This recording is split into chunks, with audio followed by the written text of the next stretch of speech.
புரட்சி கலைஞர் கேப்டன் விஜயகாந்த் கலைத்துறையில ஒரு ஆளுமை, அரசியலையும் ஒரு ஆளுமையா வந்திருக்க வேண்டியவர். அவருடைய உடல்நலை குறைவுனால அவர் இறந்து இப்ப 2 வருஷம் ஆயிடுச்சு. இன்றைக்கு அவருடைய 2ஆம் ஆண்டு நினைவஞ்சலி. இந்த சினிமா ஆரம்பிச்ச காலத்துல இருந்து முதல்ல எம்ஜிஆர், சிவாஜி, அதுக்கப்புறம் ரஜினி, கமல், அந்த காலகட்டத்துல விஜயகாந்த் அப்படிங்கிறவர் ஒரு முக்கியமான இடத்துல இருந்தவர்.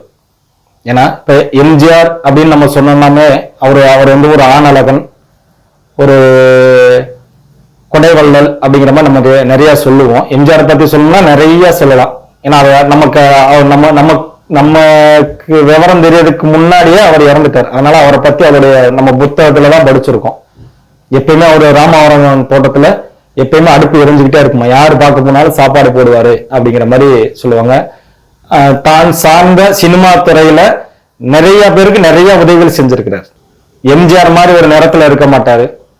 அவரே சொல்லியிருக்காரு, நிறைய அவர் ஆரம்ப காலத்துல அவரை வச்சு படம் எடுக்காத டைரக்டர் எத்தனை பேர், அவர் கூட நடிக்க மாட்டேன்னு சொன்ன நடிகர்கள் எத்தனை பேர்னு இவ்வளவு சொல்லியிருக்காரு. அவ்வளவுத்தையும் தாண்டிதான் அவரு திரையுலகத்துல ஜெயிச்சு தனக்குன்னு ஒரு முத்திரையை பதிச்சிருக்கிறார். அதே மாதிரிதான் அவருடைய டி நகர்ல இருக்கிற ஒரு அலுவலகத்துக்கு போனோம்னா எப்ப போனாலும் சாப்பாடு கிடைக்கும்னு போவாங்க. அந்த சினிமா துறையில நம்ம ஜெயிக்கணும்னு வர்ற நடிகர்கள், இயக்குநர்கள் இவங்கெல்லாம் போய் ஆரம்ப காலகட்டத்தில் அங்கேதான் இருப்பாங்க.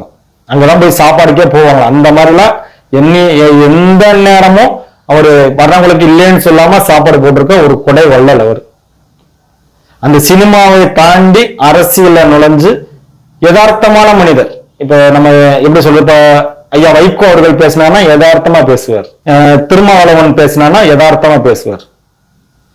அதே மாதிரிதான் நம்ம கேப்டன் விஜயகாந்த் அவர்கள், அவரோட பேச்சு வந்து எளிமையா யதார்த்தமா தான் இருக்கும், மதுரை பாசல தான் இருக்கும். அவர் நினைக்கிறத டப்பு பேசுவார். அவர் ரொம்ப கோபக்காரர் அப்படின்லாம் சொல்லுவாங்க. மதுரைக்காரனாவே கோபக்காரனாகவும் இருப்பாரு, பாசக்காரனா இருப்பாரு. எவ்வளவுக்கு எவ்வளவு கோபம் இருக்கோ அவ்வளவுக்கு எவ்வளவு பாசமானவர் கேப்டன் விஜயகாந்த் அவர்கள். நம்ம பார்த்ததுல நம்ம படிச்சிருக்கோம். நான் ஒரே ஒரு முறை தான் அவர் நேர்ல பார்த்திருக்கேன். அவருடைய படம் நான் வந்து அவருடைய ரொம்ப தீவிரமான ரசிகன். அவர் படம் எப்ப ரிலீஸ் ஆனாலும் நான் உடனே பார்த்துருவேன். இந்த வல்லரசுன்னு ஒரு படம் ரிலீஸ் ஆகிறப்ப நான் தேனியில வேலை பார்த்துட்டு இருக்கிறப்ப டிக்கெட் கிடைக்கல. போய் அந்த அப்ப எல்லாம் சினிமா திரையரங்கெல்லாம் பார்த்தீங்கன்னா அந்த ஸ்கிரீனுக்கு முன்னாடி கொஞ்சம் காலி இடம் இருக்கும், அதுக்கு பின்னாடிதான் சேர் போட்டிருப்பாங்க. அந்த இடத்துல போய் படுத்துக்கிட்டு பார்த்தேன் அவர் படத்தெல்லாம். அவ்வளவு தீவிரமான ரசிகன் நானு. அப்படியாப்பட்டவர் சினிமா உலகத்துல மிகப்பெரிய உயரத்தை தொட்டு அதுக்கப்புறம் அரசியல வந்தாரு. 2005 முதல்ல அரசியல் கட்சி ஆரம்பிச்சாரு, தனியா களம் கண்டார். அது ஒரு மிகப்பெரிய விஷயம். 2006 சட்டமன்ற தேர்தலில் தனியா போட்டியிட்டு 8.5% வாக்குகள் எடுத்து அவர் ஒரே ஒரு ஆள் ஜெயிச்சு ரிஷிவந்தியத்தில் ஜெயிச்சு எம்எல்ஏ ஆனார். மிகப்பெரிய ஆதரவு கொடுத்தாங்க. எம்ஜிஆருக்கு அப்புறம் மிகப்பெரிய ஆதரவு வந்து அந்த எம்ஜிஆர் காலம் தொட்டு அடுத்தடுத்து நிறைய தலைவர்கள் வந்தாங்க. வைகோ வந்து திமுக இருந்து வெளியில வந்தாரு. ஐயா ராமதாஸ் அவர்களுக்கு ஒரு மிகப்பெரிய எதிர்பார்ப்பு இருந்துச்சு. ஐயா ஜி.கே. மூப்பனாருக்கு ஒரு மிகப்பெரிய எதிர்பார்ப்பு இருந்துச்சு.